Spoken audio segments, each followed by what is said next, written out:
Hey guys, welcome back. So today we're going to be talking about black body radiation. And in this video we're going to be focusing a little bit about Wien's law, if that's pronounced correctly. And this law simply states that the black body radiation of an object is going to be a constant.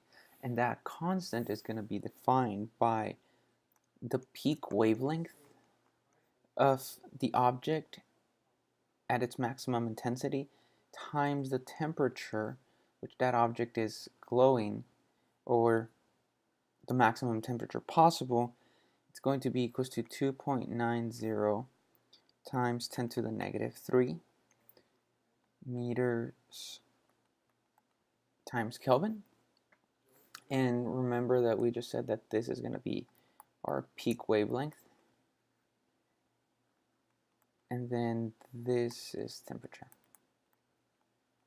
So a quick example for this is the temperature of the sun.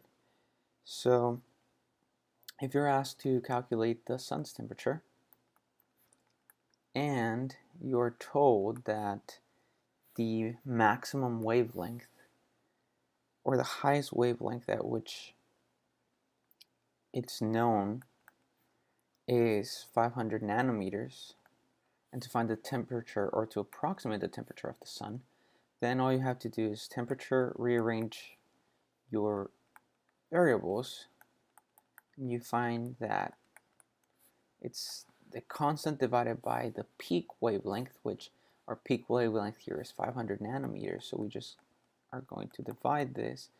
Remember to make it into meters because you're given it into nanometers, and this approximates to 6,000 Kelvin temperature. So that's how hot our sun is.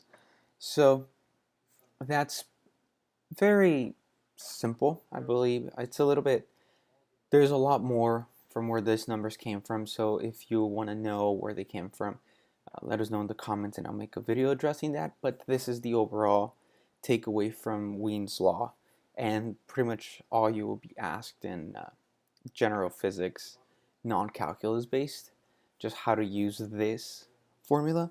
So now let's transition very quickly into Planck's quantum hypothesis. So Planck's quantum, I'm just going to put abbreviate and then hypothesis. Alright, so what this means is just that there's a formula for it. Oops, that line did not go straight. So for that one,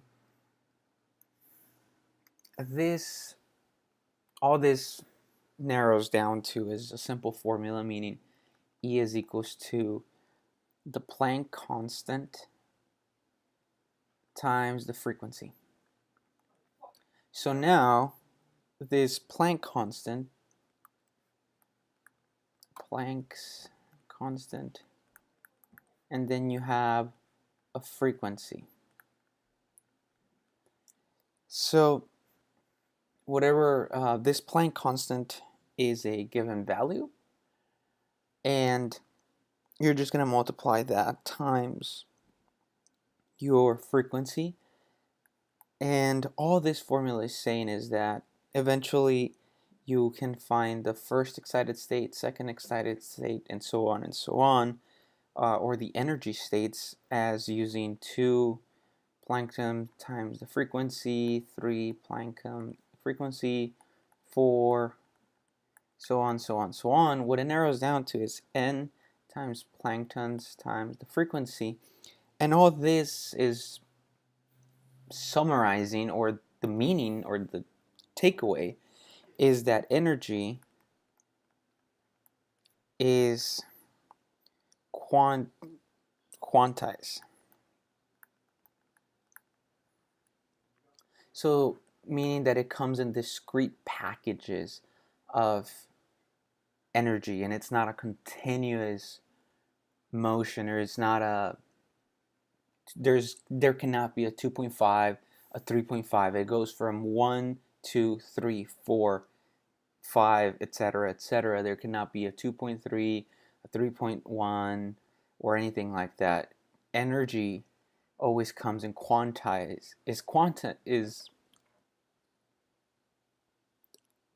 quantize or quantize energy is that it just comes in discrete packages. So you either have one package, you have two package, three package. You can't have 3.5 packages. So that's all this formula is saying. There's a lot more where this came from, but I just want you to have the main takeaway, and it's just that energy comes in discrete packages. 1, 2, 3, 4. It cannot be 2.5 or anything like that. And then Wien's law is just recapping or just setting two variables into a constant, and based on that you can find the temperature of each other, or you can find the wavelength of each other. So I hope this video helped, guys. Let us know what you want us to address, and I hope this video can help you a little bit more. So good luck in your studies.